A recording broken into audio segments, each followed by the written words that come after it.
स्वागत है आप सभी का। आपके साथ मैं हूं स्वप्निल और आप देख रहे हैं खबर में दम है। देखिए, आज बात होगी लाखों के सपनों को तोड़ने वालों के बुरे दिन शुरू हो गए हैं।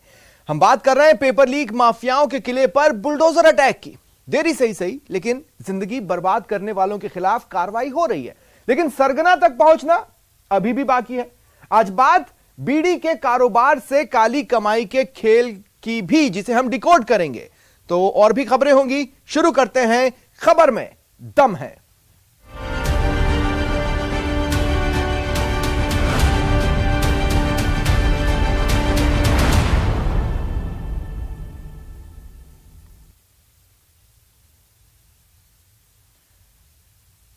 साल 2022 पेपर लीक माफिया की लूट खसोट के नाम रहा, लेकिन 2023 लाखों युवाओं के भविष्य के साथ खिलवाड़ करने वालों पर एक्शन का साल हो सकता है। शुरुआत हो चुकी है सीनियर टीचर भर्ती परीक्षा के पेपर लीक मामले के फरार मास्टरमाइंड पर एक्शन के साथ। देखिए कैसे सपने तोड़ने वाले का टूटा आशियाना।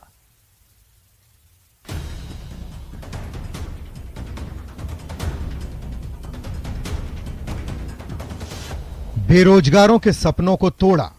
करीब 15 फीट का ये जो अवैध निर्माण यहाँ पर किया गया था, साथ ही साथ में सड़क सीमा के ऊपर जो बालकोनी यहाँ पर निकाली गई थी। जब जेडीए की टीम यहाँ पर पहुंची तो उन्होंने इस तरीके का जो अवैध निर्माण पाया, इसको लेकर जेडीए ने जेडीए बाइलॉज के तहत नोटिस दिया।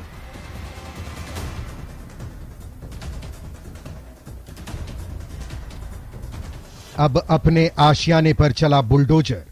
आपने याचिका लगाई थी, आपने साइन किए थे याचिका पर कोर्ट में। ध्यान तो कर दिया, बच्चा सिखा दी, बच्चा सिखा दी, ध्यान कौन नहीं है। फरार मास्टरमाइंड का किला ध्वस्त।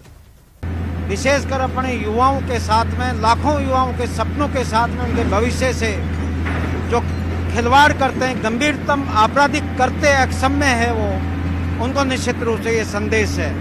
और ये कार्रवाई जो आवास पे हुई है, कोचिंग इंस्टीट्यूट पे हुई है, वो उसी के तहत हुई है। जेबीए ट्रिब्यूनल का फैसला, 5 मिनट में कार्रवाई।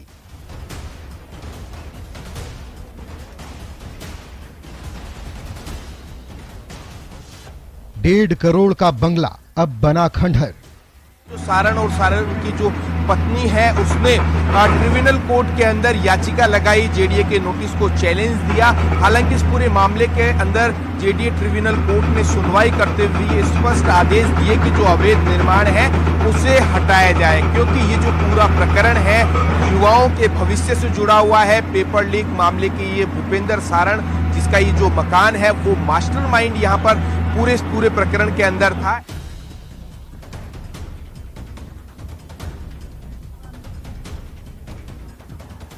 लाखों बेरोजगारों के सपने तोड़ने वाले सीनियर टीचर पेपर लीक के मास्टरमाइंड के घर पर जब चला बुलडोजर तो देखिए क्या था नजारा।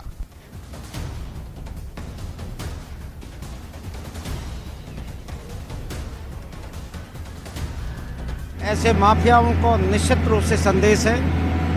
आधार इसका पूरा कानूनी है, अवैध निर्माण, अवैध अतिक्रमण का होना, जो माननीय ट्रिब्यूनल जेडीए ने भी स्पष्ट रूप से लंबी बहस के बाद में और दोनों पक्षों के सुनने के बाद हमारे पक्ष को सही माना है। तस्वीरों में देखिए माफिया पर बुलडोजर वाले एक्शन का हाल। कोर्ट और ट्रिब्यूनल से आरोपियों को राहत नहीं मिली और शुक्रवार शाम से ही जेडीए के बुलडोजर ने सारण के अवैध भवन पर कार्रवाई शुरू कर दी। सारण ने काली कमाई से बने अपने भवन में अवैध रूप से 2 मंजिली बनाई थी, तो ग्राउंड फ्लोर पर भी कुछ अवैध निर्माण किया था, जिसे जेडीए ट्रिब्यूनल के आदेश के बाद ढा दिया गया। तो दूसरी तस्वीर है सोमवार को जयपुर के गुर्जर की थाड़ी स्थित अधिगम कोचिंग इंस्टीट्यूट पर चलते जेडीए के बुलडोजर चलने की। जेडीए ने कोचिंग की बिल्डिंग पर बुलडोजर चलाकर करीब 3 घंटे में पूरी 5 मंजिला बिल्डिंग को गिराया। अब आपको बताते हैं कि कैसे चला मास्टरमाइंड के किले पर बुलडोजर।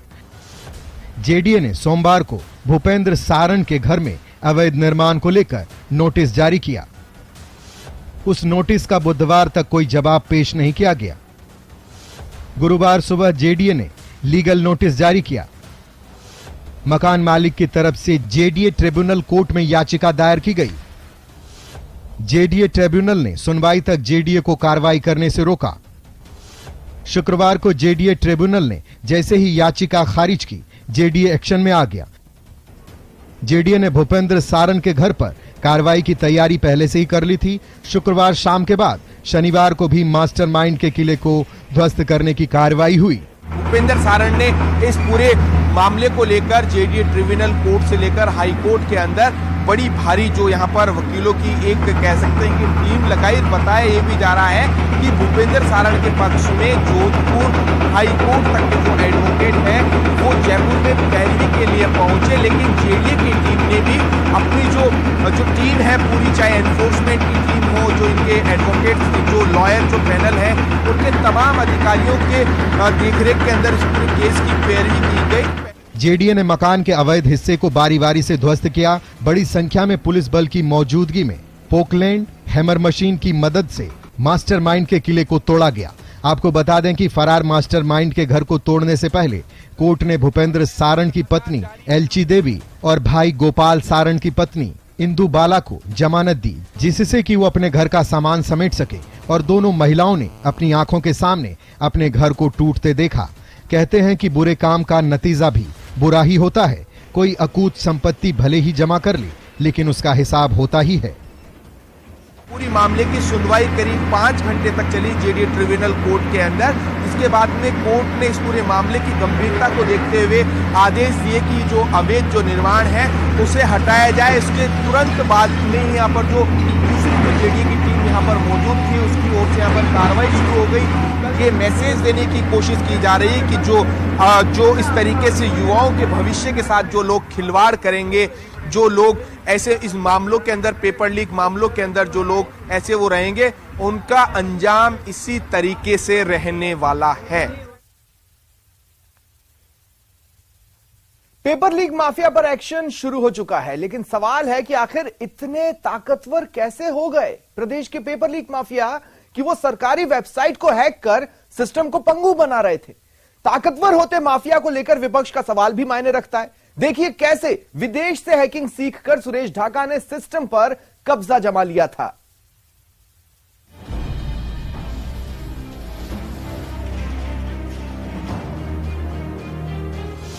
पेपर लीक माफिया पर बुलडोजर वाला वार।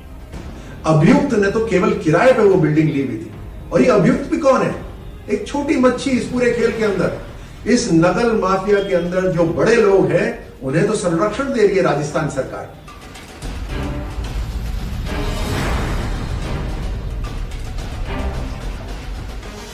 माफिया पर बुलडोजर, क्या कसेगा शिकंजा?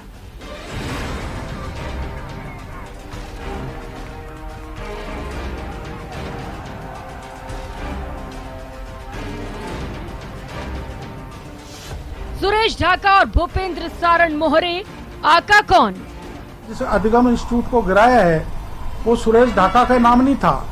तो ऐसी कार्रवाई सरकार इसलिए कर रही है, 50 लाख करोड़ 1.5 करोड़ की बिल्डिंग को तोड़ के राज्य के 40 लाख बेरोजगार जिनके साथ सभी परीक्षाओं में धोखा हुआ है, विश्वासघात हुआ है, उनको ठगा गया, उनको लूटा गया, पेपर ऑफलाइन ऑनलाइन लीक किए हैं, उनके ध्यान को बांटना चाहती है सरकार। सालों से सरकारी नौकरी के इंतजार में टकटकी लगाए बैठे तैयारी कर रहे बेरोजगार युवाओं के लिए साल 2022 में एक के बाद एक लगातार पेपर लीक घोटाला होता रहा। इस बार सरकार ने सीनियर टीचर पेपर लीक भर्ती के मामले में आरोपी सुरेश ढाका और भूपेंद्र सारण के ठिकानों पर तोड़फोड़ की कार्रवाई करके एक बड़ा मैसेज दिया है। सरकार चाहती है कि पेपर लीक माफियाओं के खिलाफ सख्त कार्रवाई हो, लेकिन बेरोजगार युवाओं की डिमांड है कि कार्रवाई इससे आगे की ओर होनी चाहिए, क्योंकि जो अब तक की कार्रवाई है उससे बेरोजगार युवा संतुष्ट होता हुआ नजर नहीं आ रहा है, क्योंकि दोनों ही पेपर लीक माफिया अभी भी पुलिस से आंख चुराते हुए लगातार भागते हुए नजर आ रहे हैं। राजस्थान का युवा बर्दाश्त नहीं करेगा। एक भी पेपर लीक हो गया तो नेताओं का भविष्य लीक कर देंगे, तो हो जाते हैं। इसमें खुली चेतावनी है ये। पूरे राजस्थान में हर जगह युवा सड़कों में उतर रहे हैं। तत्काल आगामी भर्ती परीक्षाओं के लिए राष्ट्रों का कानून लागू किया जाए, भर्ती परीक्षाओं की सीबीआई जांच करवाई जाए, और जो थाईलैंड में गए उनको पकड़ो, उनकी संपत्ति जब्त करो, मकानों पर बुलडोजर चलाओ। अब आपको बताते हैं पेपर लीक के आरोपियों के खिलाफ एक्शन की बात। सीनियर टीचर पेपर लीक घोटाले के मुख्य आरोपी के खिलाफ छोटी मोटी कार्रवाई हो रही है, लेकिन खबरों के मुताबिक दोनों फरार आरोपी थाईलैंड में हैं। हालांकि वो वहां तक कैसे पहुंचे, इसके बारे में अभी कोई पुख्ता जानकारी नहीं मिल सकी है। लेकिन सवाल तो उठता है कि पेपर लीक की जानकारी मिलने के बाद भी कार्रवाई करने में देरी क्यों हो गई। भूपेंद्र सारण का नाम बताया था, दूसरे दिन पुलिस को उनको पकड़ना चाहिए था, 2 दिन तक वहां पर रहे और वो पार हो गए और अब कहते हैं थाईलैंड पहुंच गए। इसलिए मैं कोई आपसे दुर्भावना नहीं रख रहा मीडिया से, मैं अल्टीमेटली नहीं पकड़ूंगा तो मैं सारे नाम मीडिया को बताऊंगा ही, लेकिन मैं चाहता हूं कि ये भागे नहीं और पुलिस उनको पकड़ ले। बराबर पेपर लीक हो रहे हैं, बराबर भर्तियां रद्द हो रही है और नेताओं के अधिकारियों के बराबर नाम आ रहे हैं। हमने आरोप भी लगाए थे, स्टेट की कोई भी एजेंसी स्टेट के किसी मंत्री को और बड़े अधिकारी को सलाखों के पीछे नहीं डालती। इसलिए हमने बार बार मांग करी, इस सेकंड ग्रेड के पेपर के अंदर भी हमने मांग करी कि इसकी सीबीआई जांच हो और सीबीआई जांच के अंदर दूध का दूध और पानी का पानी हो जाएगा। सेकंड ग्रेड टीचर भर्ती पेपर लीक मामले के मुख्य आरोपी माने जा रहे सुरेश ढाका को लेकर विपक्ष के आरोप यूं ही नहीं है। पूरे ठाट बाट से रहने वाले सुरेश ढाका ने न सिर्फ पेपर लीक की प्लानिंग बनाई, बल्कि हंगामा मचाने से पहले देश छोड़ने की भी फुल प्रूफ योजना तैयार की थी और उसी हिसाब से देश से फरार भी हो गया। माना जाता है कि आपराधिक खासकर ठगी के रिकॉर्ड वाले ढाका और सारण दोनों ने कुछ ही सालों में अकूत संपत्ति इकट्ठा की। वो 2 बार जेल जा चुका है, जिसमें हवाला जैसे आर्थिक अपराध भी शामिल हैं। मुंबई में मनी लॉन्ड्रिंग की जांच के दौरान वो पकड़ा गया। इसके बाद 2016 में मुंबई से भागकर जयपुर आ गया। मुख्यमंत्री के ओएसडी जिन पे पहले भी आरोप लगे, ये जितने भी कोचिंग संस्थाएं टूट रही है, बुलडोजर चल रहे हैं, इनके अंदर मुख्यमंत्री के ओएसडी की 2-3 जगह पार्टनरशिप है परिवार की, ये भी आरोप हम लोगों ने लगाए। सूत्रों के मुताबिक सुरेश ढाका के पास 3 मोबाइल सिम हैं, जो दूसरे के नाम से और अलग अलग राज्यों में रजिस्टर्ड हैं। फर्जी सिम कार्ड के दम पर ही वो पुलिस को चकमा देता रहा। आरोप है कि सुरेश ढाका ने चीटिंग कर अपनी गर्लफ्रेंड की जलदाय विभाग में नौकरी लगवाई। तब सुरेश ने अपनी गर्लफ्रेंड को एग्जाम पास कराने के लिए वेबसाइट हैक किया था। सुरेश और उसकी गर्लफ्रेंड की चैट से पुलिस को कुछ सबूत हाथ लगे हैं। सुरेश की गर्लफ्रेंड के फ्लैट से पुलिस ने 19 लाख रुपए भी बरामद किए हैं। जांच में पता लगा कि सुरेश ढाका और उसके गैंग ने सेकेंड ग्रेड परीक्षा के पेपर लीक के लिए जून से ही प्लानिंग कर ली थी। पेपर सॉल्व कराने के लिए उसने एक्सपर्ट को भी तैयार कर लिया था। सूत्रों के मुताबिक उसने पेपर सॉल्व करने के लिए अभ्यर्थियों से 10-10 लाख रुपए एडवांस में लिए थे। आरपीएससी के सेकंड ग्रेड के पेपर को लीक करने के बाद में एक बार फिर से परीक्षा का आयोजन करने के लिए परीक्षा का रीशेड्यूल जारी कर दिया गया है। लेकिन अभ्यर्थियों में अभी भी मायूसी है, क्योंकि पूर्व में रीट का पेपर लीक करने वाला आरोपी भी खुले में घूम रहे हैं और वर्तमान के पेपर को लीक करने वाले लोगों को भी पुलिस दबोचने में अभी तक नाकाम साबित हुई है। ऐसे में बेरोजगार युवा मांग कर रहे हैं कि सरकार ने जो बेरोजगारों के लिए हितैषी नकल विरोधी कानून बनाया था, उसकी जमीनी स्तर पर पूरी तरह से पालना नहीं हो पा रही है। बेरोजगारों में एजेंसियां कब तक अपना विश्वास बराबर बना पाएगी, इसका सभी को बेसब्री से इंतजार है। लेकिन फिलहाल राजस्थान में पेपर माफिया के खिलाफ कड़ी कार्रवाई नहीं होने की वजह से पेपर माफिया खुले में बेखौफ तरीके से पेपर दर पेपर लगातार लीक कर रहा है। ऐसे में बेरोजगारों के बीच में सरकार भरोसा कब तक फिर से बना पाती है, इसका सभी को बेसब्री से इंतजार है। कैमरा पर्सन मान सिंह के साथ लवली वधवा, न्यूज़ 18 राजस्थान, जयपुर। और अब बात बीड़ी कारोबारी से करोड़ों की कमाई करने वाले कारोबारी की ब्लैक फाइल की। आयकर विभाग की टीम ने लगातार 3 दिन तक कार्रवाई कर बड़ा एक्शन लिया।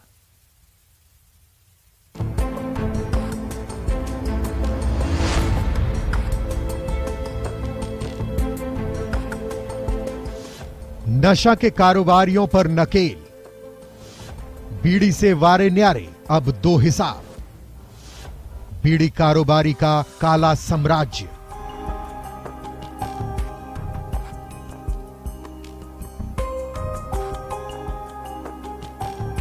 सस्ती बीड़ी से कोई करोड़ों की संपत्ति कैसे बना सकता है, आप भी अब तक ऐसा ही सोच रहे होंगे। लेकिन राजस्थान आयकर इन्वेस्टिगेशन विंग ने पहली बार टैक्स चोरी के एक ऐसे अभेद किले को भेदा है जिसे अभी तक केंद्र और राज्य की कोई भी जांच एजेंसी नहीं भेज सकी थी। राजधानी जयपुर समेत जयपुर, टोंक, दौसा, लालसोट, सवाई माधोपुर करीब आधा दर्जन से ज्यादा शहरों में आयकर विभाग ने छापे मारे। 3 दिन तक लगातार छापे की कार्रवाई के बाद जो खुलासा हुआ हम सबको हैरान कर देने वाला है। बीड़ी निर्माता कारोबारी समूह ईद मोहम्मद निजामुद्दीन से जुड़े ठिकानों पर आयकर छापे की कार्रवाई में जो खबरें सामने आ रही है वो हैरान करने वाली है। करोड़ों की अवैध कमाई का खुलासा हो रहा है।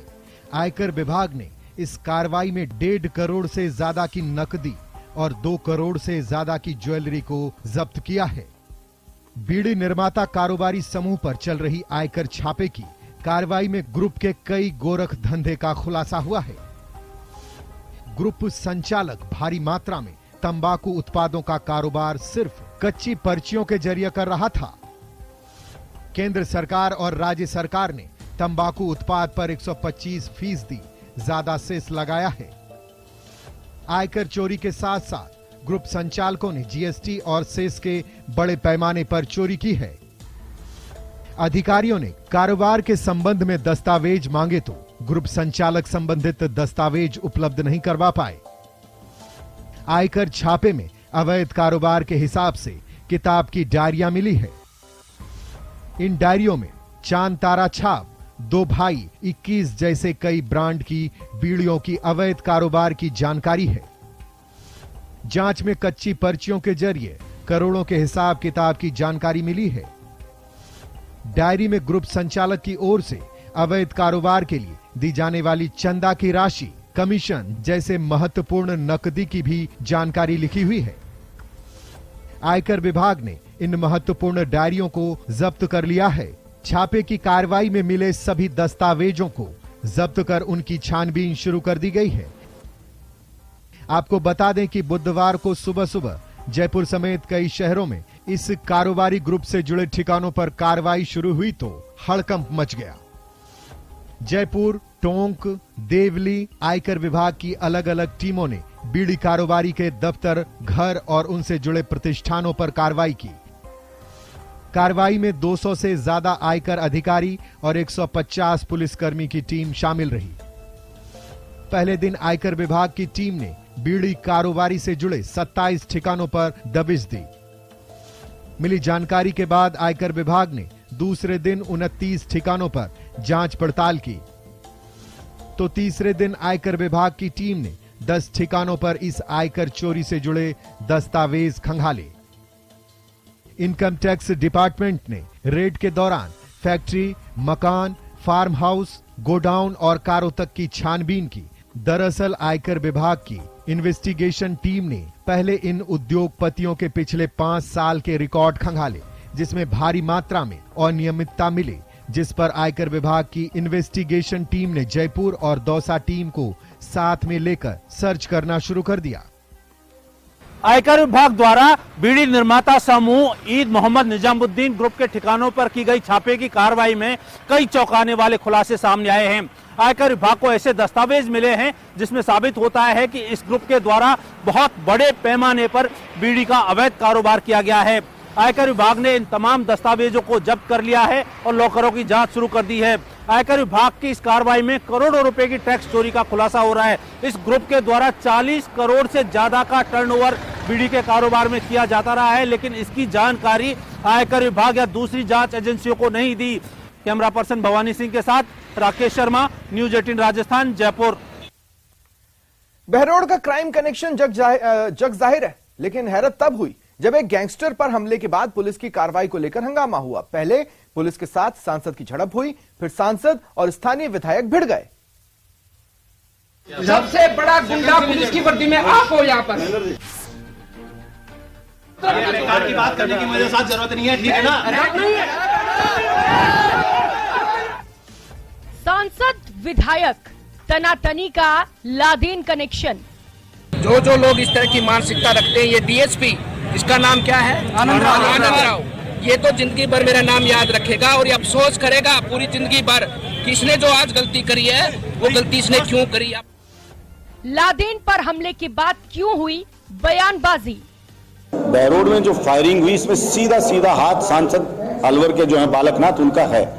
उन्होंने गैंगस्टर को 3 तारीख को पैसे भेजे, 4 को स्टेज पे बिठाया और 5 को घटना को अंजाम दिया गया। अपराध पर एक्शन, सियासत क्यों? तू कभी भी शांति से नहीं सो पाएगा।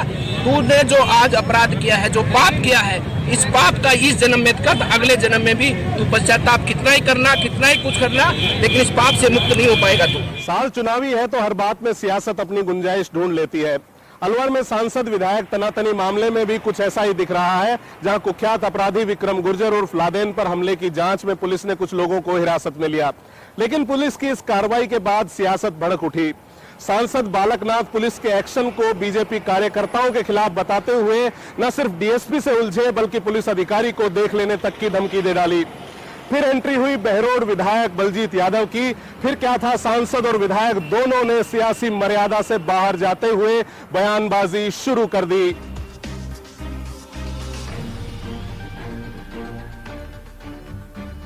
वो खुद दलाल है, खुद वहां पर वसूली करता है, गुंडागर्दी करता है।